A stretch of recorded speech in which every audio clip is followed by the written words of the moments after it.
Welcome back. So, I'm gonna be tackling the Canadian car that came from Alabama today. I'm gonna go ahead and get the transmission yanked out of this thing. Just wanted to make a quick video about that. Pretty straightforward. Give you guys a quick look underneath this thing. She's got an X pipe, which is pretty cool. Can't tell what type of mufflers these are. They're definitely aftermarket though. But I don't know what kind they are. They sound pretty good. But got that X pipe. This is a very, very good upgrade for your car. Putting an X pipe in it, it smooths out the exhaust so much. And he's got headers and everything like that. So for all you guys asking, you know, hey, how can I get some more power out of my LT1? Bolt-ons. Those are the easiest thing. Get you a nice set of shorty headers, get a nice exhaust ran, 2.5 inch X pipe, stall gears, you know, that type of stuff. So we're gonna get that going. The harness came in today for the camo car. So as soon as I get this one finished up, we'll be putting this back on the lift and getting the harness put in and pretty much getting this swap running. We got another project. The car is at the house, but the engine is here. This is a 408 stroker. LS, looks like it's got some aftermarket LS heads. As you can see, it's got ARP studs. So this is a 408 stroker engine that came to me from a customer in close to Dallas, Texas. Torian just went out to California to pick up a car for our buddy Carlos Miller, and on the way back he snagged that car for me. I took the car home, put it in the garage at home because I didn't have any room to put it here. I mean, I could put it here, but then it'd be not running and in the way. And the biggest downside of my shop is that it's at an angle. So if I have cars out there that aren't running, getting them in the shop, you know, is even with like 4 people pushing, these B bodies are pretty heavy, and I've had to do it and it's not fun. So it's easier for me just to stick it in the garage at home. When the time comes where I can bring it in the shop, I can winch it up on the trailer right out the garage, back the trailer in here and drop it right in. So that's the plan with that one. That car is possibly going to be another LSA project. So we still got the LSA project to do after the camo car, but now we have another LSA project coming in. So let's do it. But for now, I'm just going to time lapse me pulling out this transmission. Video shouldn't be too long. I'll walk you guys through any of the important steps. And of course, my method's gonna be different because I am doing this on a lift. Do it on your back is definitely a completely different experience that I hate. But if you go back to my video from 2021, me and Torian did the transmission in his Impala in my garage at home, you know, the night before we were going to Classic, and we swapped it in like 3 hours. So I'll touch on some of the more important stuff and then we'll go from there. So first thing I like to do is come in and hit all the exhaust bolts with PB Blaster. So I've already done that. You see, they're wet. Especially these manifold bolts, they can get pretty annoying. So hit all those with these ones. This side doesn't have a flange, so this is going to be a pain. This whole thing's going to drop down. I'm probably going to have to cut this and get it re-welded. And then I hit the U-joint on the pinion with PB Blast as well. I already took the caps off. I'm going to yank this out here in a second. But usually those ones are the ones you want to hit. Just all the exhaust stuff and the pinion in the rear end, the U-joint that goes into the rear end. Other than that, I mean, unless the car is just like a complete rust bucket, it should be pretty, that should handle most of it. This car's got a few upgrades, nothing crazy. Looks like it's got some Hotchkiss suspension control arms, but for whatever reason, I don't know, they look like they're centered. I don't know, when the wheels were on it, it looked like they were it was pushed forward.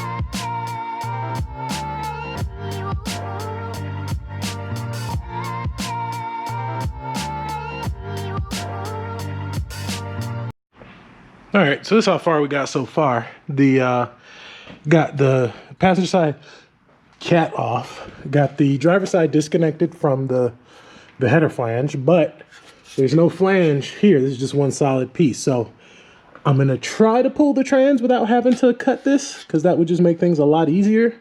And then once the exhaust dropped, the drive shaft came right out. So we got the drive shaft out.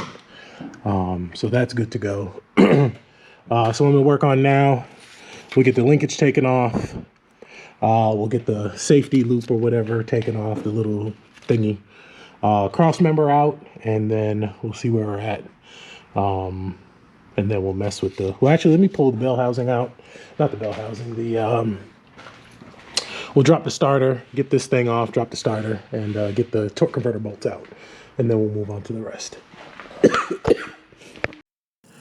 All right, so first thing I want to do is go ahead and get the little bolts out that the little bracket underneath the drive shaft is in.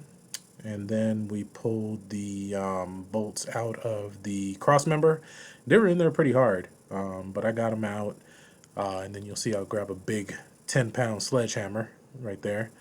Got that out. That's probably the hardest part about doing the transmissions on these cars. That cross member is a pain. But once I got that out, pretty much smooth sailing. Just the shift linkage, got all that stuff off. Sprayed a little PB blast on the cooler lines. And then we're going to jump and start draining the pan. So I got all the pan bolts out. I got my bucket underneath it right there. And spilled a little bit, but it's okay. We got most of it. Just makes it less of a mess trying to move it around, especially in the back of the truck, stuff like that. Pull the filter, let the rest of it drain. And then pretty much just emptied the pan out, put it back in there, and then went ahead and pulled the little rear bracket off and got ready to disconnect it from the back of the engine.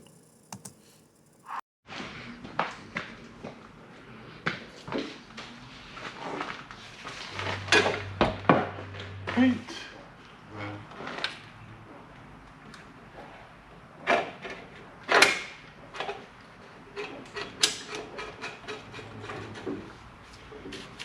All right, now we can get better access to these lines here, because they can be a pain in the butt. All right, so I already sprayed these down with PB blast, so let's see if they cooperate here. Sometimes they do, sometimes they don't. We will see. Nope, the whole thing is twisting. So the whole line is twisting there, which is not a huge deal. Let's see about this one. See what this one does. Same thing. So I just need to put a nut, a wrench on here to get that out of there. I think it's a 3/4. Let's see. Oh yeah, 3/4. Okay. So now,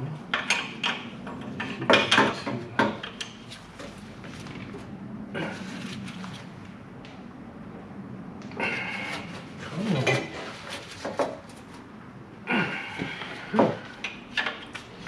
Yeah, that's what sucks about these fittings. They get so rusted in there that they don't want to come out. Try this one. This one will give us something. No! I think that was a good sign. A little glimmer of hope. Hope this one goes free. Oh yeah. Oh yeah, she's free. All right. All right, so we got one.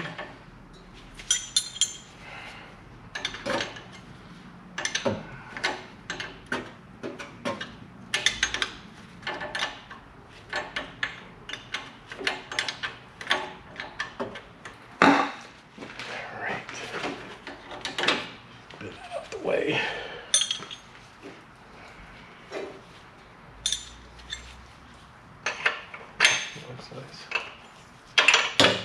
All right. Let's see.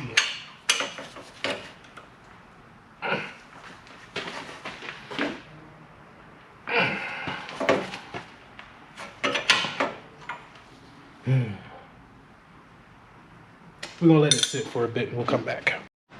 All right, well, I struggled quite a bit with that that bottom line, but the top one, but I got it out, and I don't want y'all to see me struggling. So I got it out. So transmission's out, pull the torque converter out, getting ready to load it up in the truck. And I also need to take this transmission too. This is a core out of this car, the 94 transmission. I think my builder needs it for something, I don't know, but whenever I can help him out, you know, he's like, hey, you got a core 93 or 94? I'm like, I do got a 94. So he said he needs it. I probably wasn't going to do anything with it, so I'm going to give it to him. We're going to drop this off, and usually he'll have them done in a day or so. He's usually pretty quick. So today is what? Today's Thursday? No, today's Friday. So hopefully by Monday I can pick this up, get it back in the car, and we continue our journey. I think so far I've already fixed the heat on it. It wasn't the blend door thing. It was the heat core was leaking out on the passenger side. So we already got that fixed. I didn't videotape it because I didn't make a video because I already made a video on that. And then I think the customer also wants to do a sound system on it. I took the wheels off just so I could check the brakes and just take a look at the suspension and stuff. He wants to drive this back to Alabama, and definitely looks like he's going to need some front brakes on it. And I remember when I drove it, it definitely needed some brakes. Rear brakes look okay, but we may pull these rotors off, get them. Looks like the rear brakes aren't even working, because I mean they're, so we'll check that. But yeah, definitely needs some brake work. He's got an ABS delete, so it could be leaking, who knows. But this engine does look either new or remanufactured, because it's got the little stickers in the back. Either the heads were done or the engine itself was replaced at some point.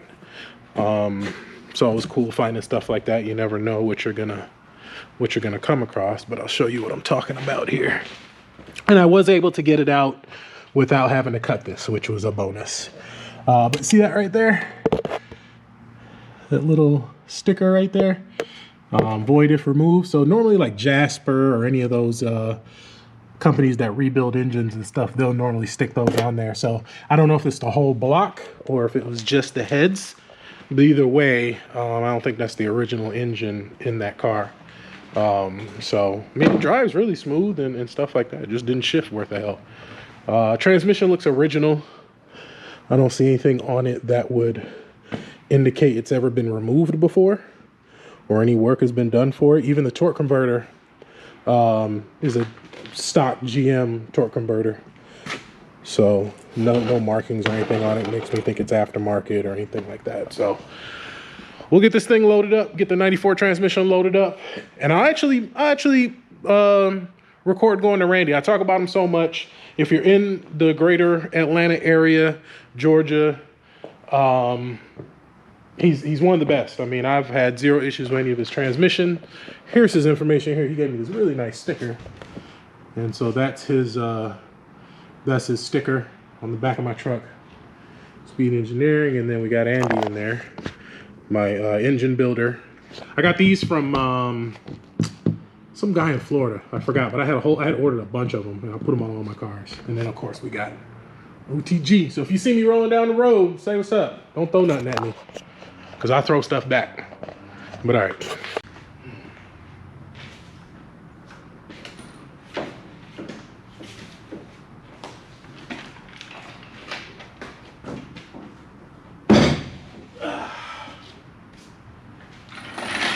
That's one.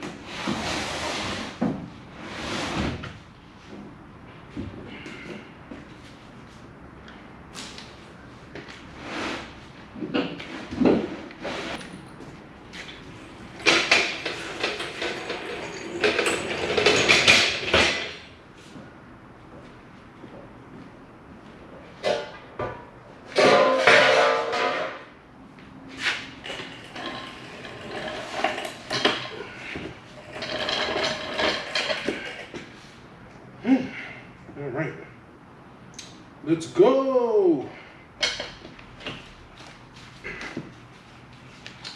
Let's see. 1, 2, 3.